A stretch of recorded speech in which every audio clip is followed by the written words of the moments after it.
Buildings remember things people forget. Aquariums remember in water.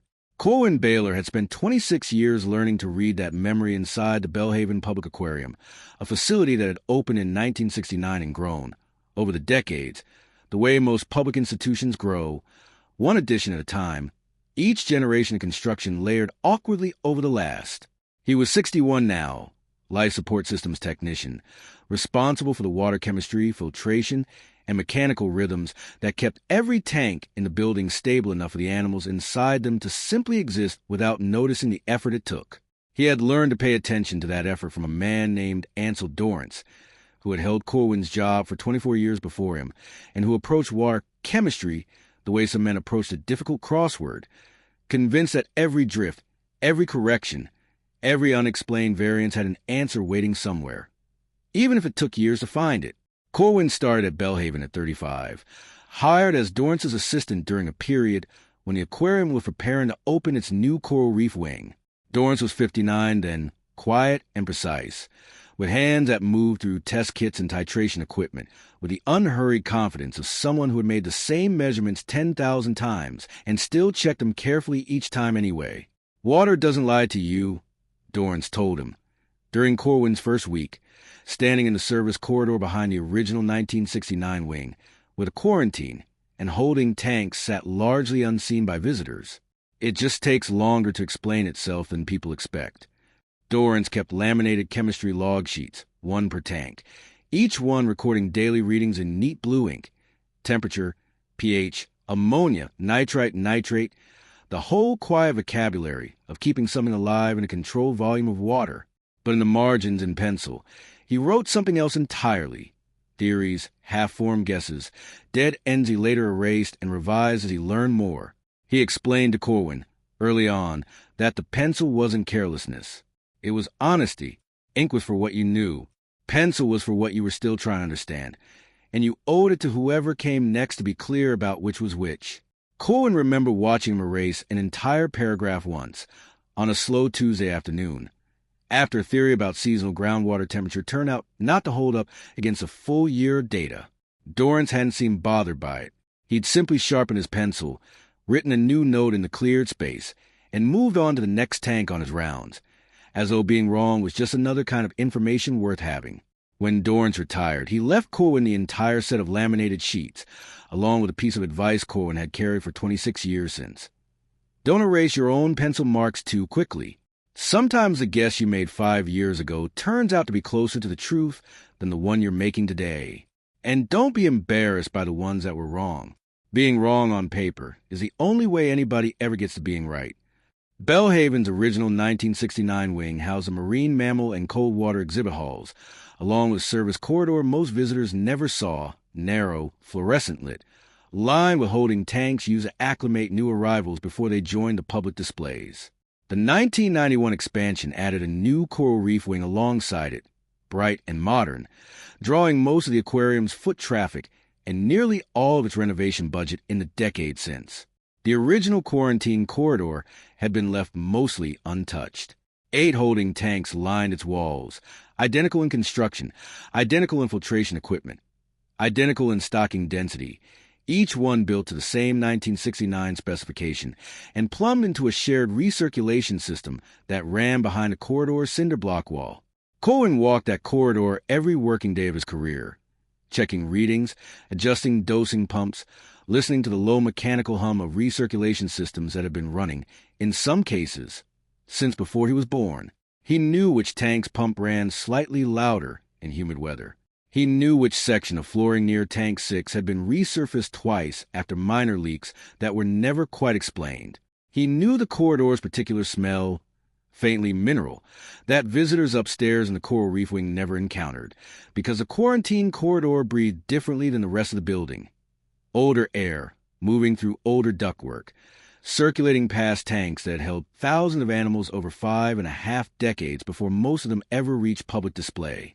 And he knew, better than anyone alive, that Tank 3 needed correcting almost exactly twice as often as any of the other 7. Dorrance's earliest margin note about Tank 3, dated 1994, read, "Tank 3 drifting again, twice the correction rate of Tanks 1, 2, 4 to 8. Filtration checked, nothing different. Recirculation loop runs the same distance as the others on paper. Something about that loop isn't behaving like the drawing says it should. Colwyn had read that note during his first year with the laminated sheets, sitting in the small equipment room off the quarantine corridor, and it felt something settle into place that he wouldn't fully understand for years. Dorrance had noticed something real. Dorrance had never solved it, and Dorrance had kept testing anyway. Patient enough to record a persistent, unexplained pattern he never got to finish. Colwyn began his own tracking not long after taking over the tanks fully, the same way Dorrance had done it. Checking Tank 3's chemistry on the same schedule as the other 7, noting every correction in the log, watching for anything that might finally explain the difference. Nobody required this of him beyond the basic maintenance schedule. He simply continued because Dorrance had asked him to, and Dorrance had never once, in 24 years, kept a record that turned out to be careless. The pattern held. Tank 3 needed correction roughly twice as often as its neighbors, year after year, regardless of which staff member handled feeding, regardless of stocking changes, regardless of anything Colwyn could identify as different about that specific tank. In his 11th year with the logs, Colwyn noticed something Dorrance's earlier records had never quite had enough data points across enough years to reveal clearly. He had started recording exact correction magnitudes rather than simply noting that a correction had occurred, a habit of precision that went slightly beyond what Dorrance himself had done, since Dorrance's entries mostly confirmed the pattern existed without quantifying exactly how far the drift extended each time. Looking at 11 years of correction magnitude stacked one below another, Colwyn saw that Tank 3's drift wasn't holding perfectly steady. It was very gradually intensifying. Not the tank's overall health declining, but the underlying drift itself requiring slightly larger corrections as the years passed, a trend too subtle for any single season seemed alarming, but unmistakable laid out across more than a decade. He sat with that realization one evening in the equipment room, the low hum of pumps filling the silence around him, a space heater ticking quietly against the corridor's persistent chill, and thought about what it would mean if something in that recirculation loop had been quietly, patiently worsening since before Dorrance ever noticed it in 1994. Nearly 30 years, if the trend held as far back as Colwyn suspected it might. He pulled out every laminated sheet Dorrance had ever kept on Tank 3, spreading them across the workbench in order, watching the pencil notes evolve across 2.5 decades of single man's patient uncertainty. Dorrance had tried 3 different explanations over the years, each one crossed out in turn as new data failed to support it. He had never once stopped looking. He had simply kept narrowing the possibilities, the way water finds its way downhill by process of elimination rather than direct knowledge of the terrain. Colwyn understood, sitting there, that he was doing the same thing now, on the same tank, using tools Dorrance never had access to. It didn't feel like starting fresh. It felt like continuing a conversation that had simply paused for a few years between one man's retirement and the next man's readiness to pick it back up. He wrote his own note beneath Dorrance's original entry, in the same understated hand Dorrance had modeled for him. 11 years of correction data confirm the drift is not stable. It is intensifying, slowly, consistently, 'cause still unknown, continuing to test. He underlined continuing. It felt like the only honest word available to him. Colwyn had a theory, in his 16th year, that the drift might simply be a sensor calibration variance, an aging pH probe in Tank 3 reading slightly differently than the probes in the other 7 tanks, a mechanical explanation that would require nothing more than replacing a single component. He spent the better part of summer swapping sensors between tanks, testing Tank 3's probe in a different tank and a fresh probe in Tank 3, convinced he had finally isolated something simple enough to fix permanently. The results ruled it out completely. Tank 3's drift persisted regardless of which sensor monitored it, and the swap probe performed normally once moved to a different tank. The problem wasn't in the instrument reading the water. It was in the water itself. He had been wrong. He wrote it plainly in the log, in the same unembellished style Dorrance had taught him without ever meaning to teach a lesson. Sensor calibration theory. Ruled out. Drift follows the tank, not the equipment. Causes chemical or mechanical within the tank system itself. Back to unexplained. It bothered him more than most of his wrong guesses did. He had wanted the sensor to be the answer. It was clean, replaceable, The kind of explanation that let a person close a question instead of carrying it forward another decade. Being wrong meant the mystery lived somewhere Corwin's usual diagnostics couldn't easily reach, inside the recirculation loop itself, behind a wall he had no reason to open. The renovation announcement arrived in his 22nd year. The aquarium's board approved a plan to convert the quarantine corridor into an expanded husbandry lab, adding new equipment and workspace for the growing breeding program. The project required rerouting the recirculation plumbing behind several tanks, including Tank 3, and sealing the reconfigured lines into a new concrete pour along that section of wall. Corwin read the project brief and felt an old unease resurface. Once that wall was poured, the recirculation loop behind Tank 3, the only physical access point that might ever explain 30 years of unexplained, worsening drift, would be sealed away for the working life of the new lab. He brought Dorrance's original logs, along with his own 18 years of continued tracking, to the facility's committee overseeing the renovation. The project engineer, a careful man named Holden Marsh, reviewed the recirculation loop's design specifications against Corwin's data. He found the plumbing fully compliant with the original 1969 drawings, the loop length, pipe diameter, and flow rate all matching Tank 3's design documentation exactly. Everything checks out against the blueprint, Marsh said, spreading the drawings across a table in the site office. If Tank 3's loop matches its own design specification perfectly, the elevated correction frequency is most likely a minor calibration variance somewhere in the chemistry testing process, not a plumbing issue. I don't have justification to delay a lab expansion investigating pipework that matches its own drawing. I already ruled out the sensor, Corwin said.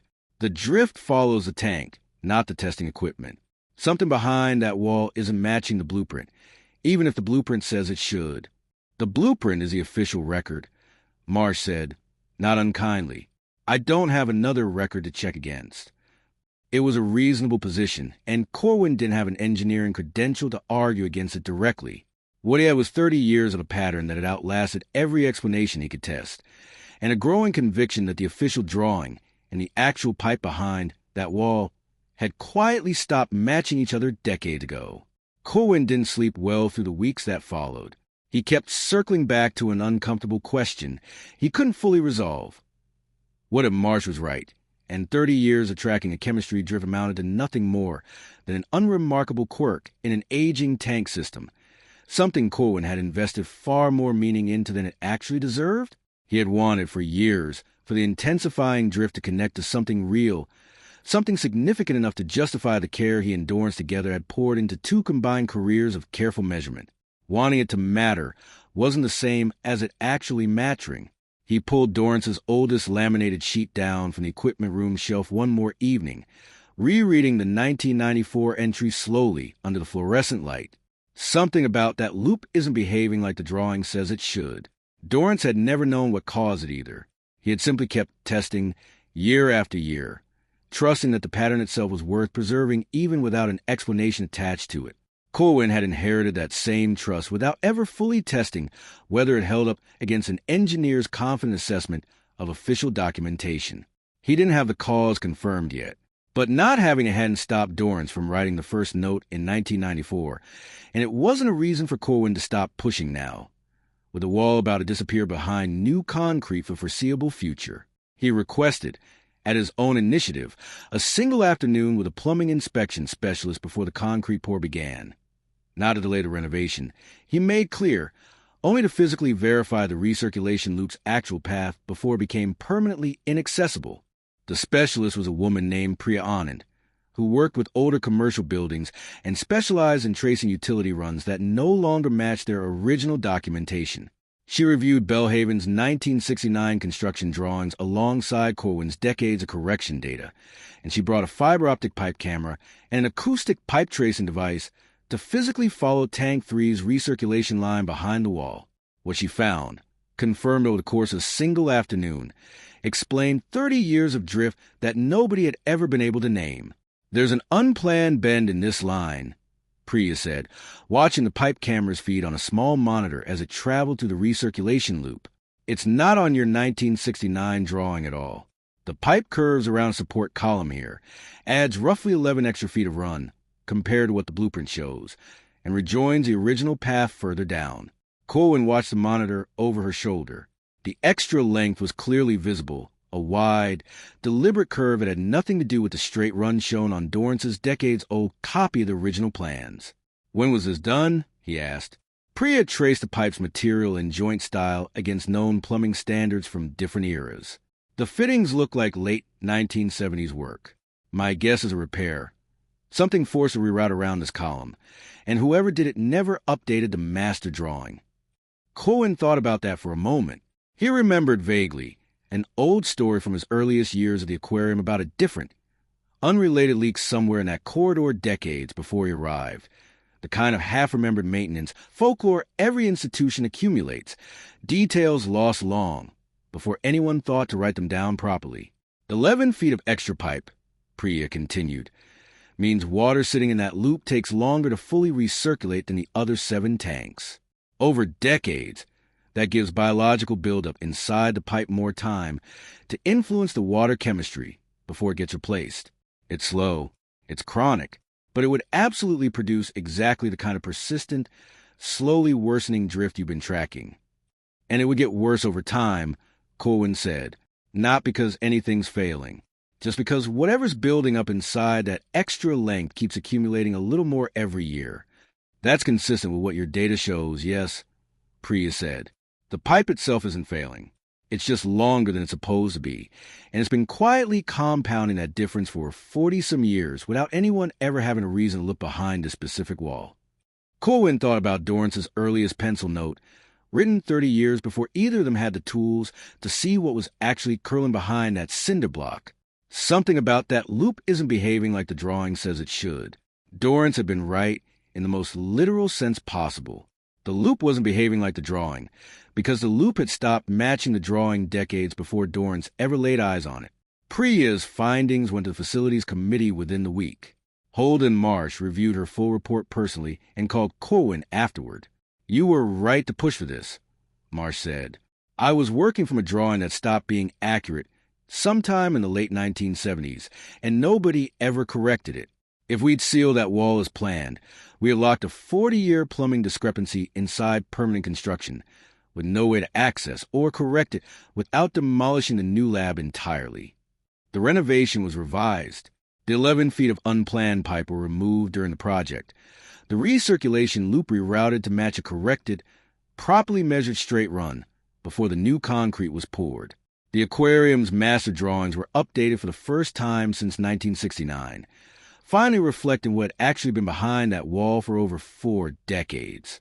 The aquarium's facilities office filed a formal note in its permanent records, crediting both Ansel Dorrance's original 1994 observation and Corwin's 18 years of continued measurement as the reason a hidden plumbing discrepancy had been identified and corrected before permanent construction sealed away for good. Corwin kept Dorrance's laminated sheets. He added a final pencil note to the margin of the Tank 3 sheet before finally moving the entire collection from his own equipment room into the aquarium's archive.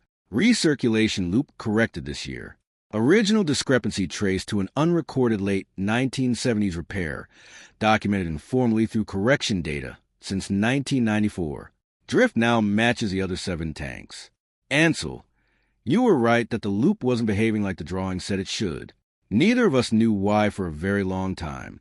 He stood in front of Tank 3 on a quiet afternoon after the repair, watching the water move through its newly corrected loop, the same pale blue light filtering down to the surface as it did in every other tank along the corridor. He checked the chemistry reading. It matched its neighbors almost exactly, for the first time in the tank's entire recorded history. He thought about Dorrance, standing in the same corridor decades earlier, telling a nervous new hire that water didn't lie. It just took longer to explain itself than people expected.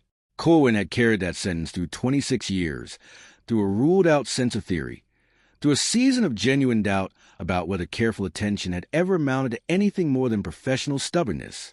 He hadn't needed to understand the cause immediately. He had only needed to keep testing, the way Dorrance had taught him, until the water finally explained itself to someone patient enough to listen through 3 decades of quiet, careful corrections.